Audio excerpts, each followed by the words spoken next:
Okay, so we're just backfilling the line and we come to a pop-up.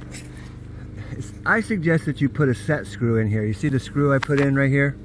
Because when it rains hard, that roof, it gathers a whole bunch of water. I mean, tens of thousands of gallons, and it will just blow that pop-up right off of there. So always try to remember that. Otherwise, you're going to come out here every day, every time it rains, put this back together. Put a set screw in there. It will help. So we're all done. Just backfill, and we're out of here. So before you put your sod back on, you really should have an area cleaned up that looks just like that. You know, get all that dirt. We didn't put any tarps out there, and you can see it comes up really clean. Takes a few more extra pulls with your rake, but you know, easy to do.